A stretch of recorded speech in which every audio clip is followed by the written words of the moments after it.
So,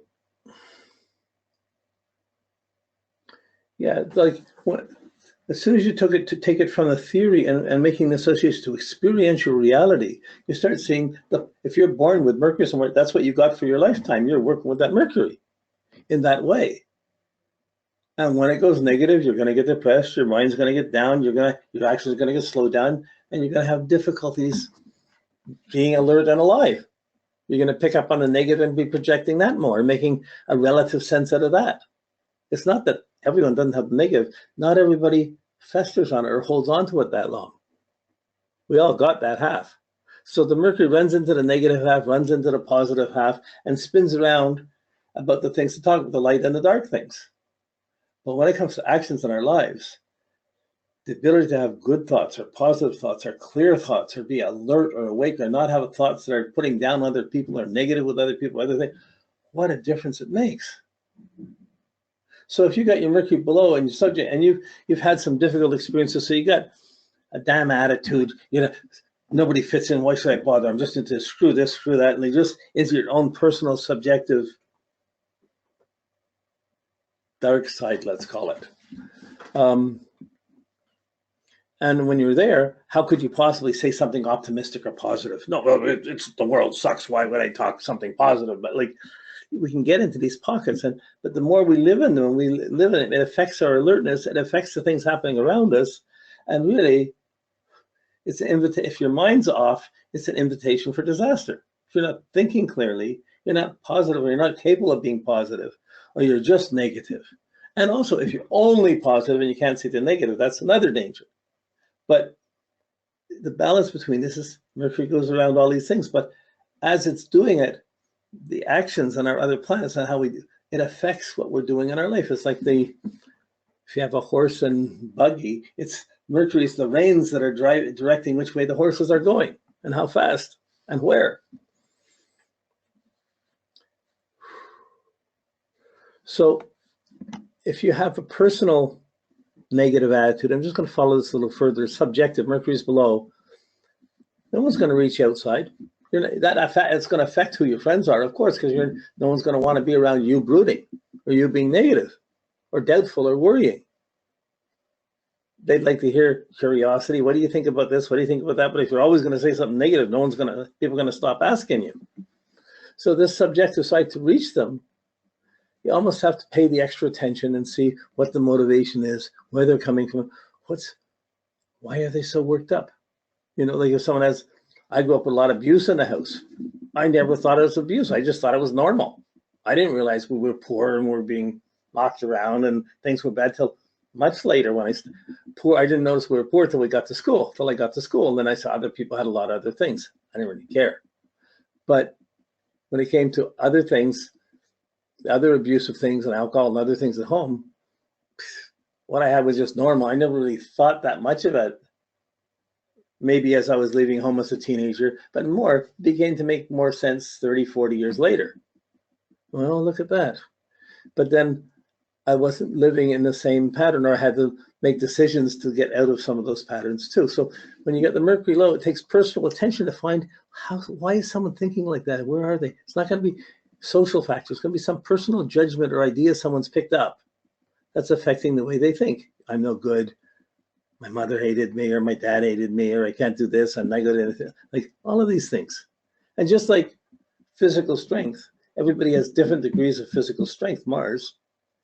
And there's a pecking order around it. There's different degrees of alertness and intelligence and connections. That's a very strong pecking order too, different layers of who can talk to who's quick-witted, who's not. And we all still have a mind that we're working through. It just needs some training and some education, or some often some healing, or some proper thinking, or some proper guidance or influence to affect it. But you're having to reach a person on their terms if the Mercury is below the horizon. But if you have a kid with Mercury below the horizon and they get good feedback, they get positive feedback, it's going to be a lot easier for them to feel okay to express themselves. Well, anyone would feel better, but it has to be really not superficial, not peer pressure. It has to be something, wait a second, I got to talk to you. Like if you have a boss your Mercury is below the horizon, the boss wants to chew you out. If he starts talking to you in front of other people, you're just going to disassociate right away. If he calls you into the office and you're talking personally, there's a chance to communicate around that. Well, that's how it should be for everybody, really. But a lot of people can talk, a lot of people with Mercury above the horizon, out in the objective functional world that's quick to see what's going on. They can see something, oh, there's a problem here, let's adjust this here. They can talk about those things in social situations with other people or in groups, and their mind can make the adjustments and work with it. And they're very highly functional there. But they wouldn't be talking deep. They wouldn't want their personal subjective stuff to come out in those situations. So to someone who's got a deep Mercury, they're going to think people who are really functional and outwardly are somewhat superficial. They're out, they bought out in the system. They don't have any depth.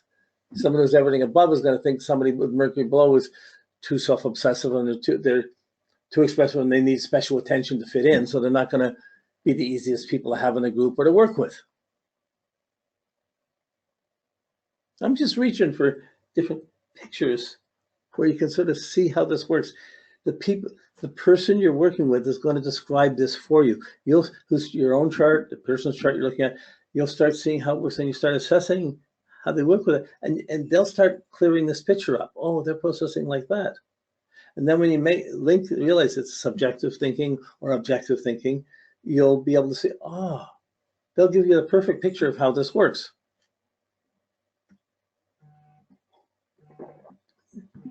Now,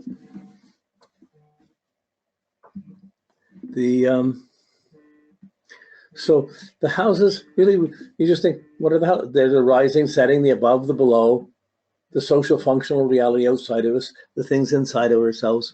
And our Mercury just gives a priority to wherever it is.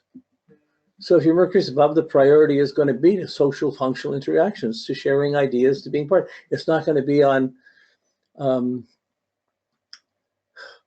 like someone to be the mathematician or to really be into a poet or into their ideas very personally. You have to really have a lot of content, have a lot of information. Most teachers or writers would have the Mercury below.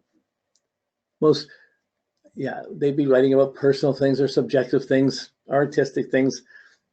If someone had the Mercury above, it still could be artistic or creative, but it's going to be much more socially involved, like theater or interreactive things, team things, group things. And how much of each of these, if each of these is a mind, the subjective world and the objective world, how much do we tap either of them? So you're actually getting an assistance. Wherever Mercury is, it's giving the assistance of having a mind that's capable of seeing and thinking on that level. So it's not that the other is disappearing, it's just you're getting a special focus that's putting a bit more attention and a bit more alertness to the subjective things or the objective things around us. So someone that's going to be 100%, like you get some of these high profile business things where you're in, everything's pushed to sell things, to make things, and everybody's on 100% go. That's above the horizon. Everybody's just trying to meet that. Just pay alert to this. Don't, you have a coffee, it's on your time, you're losing time, you're not working. It's like, that's objective stuff. Where do you fit in? Some of the subjective would probably be too slow to function in that area and wouldn't want to function in that area anyways. Or be around people just hustling like that. They'd want to have things that they're more personally into. Books they've read, things they know to talk about. Movies they've seen. So, or their take on personal things. So the Mercury below is easier to diss or be negative about the outside. The Mercury above is easier to diss the personal depth or to make peer pressure and interactions more important than not. And each way, if there's so many ways of thinking and matrices of thought that one can build up in these areas. But this is seeable. If you're looking for as you become aware of the objective and the subjective sides in the chart, and you realize they're solidly there, they're the anchors, it's where the energy eventually goes, and you're looking at them, you start to see, oh, you see what planets are above, what's below, you see Mercury's working below, you start to get a sense of what education does someone need?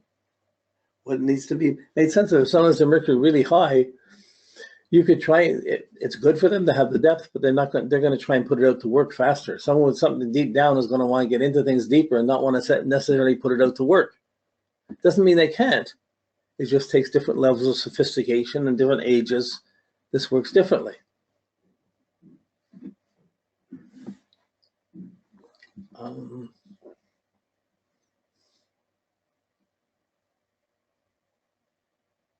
Yeah, because when you try to think further with this social objective function, what is it?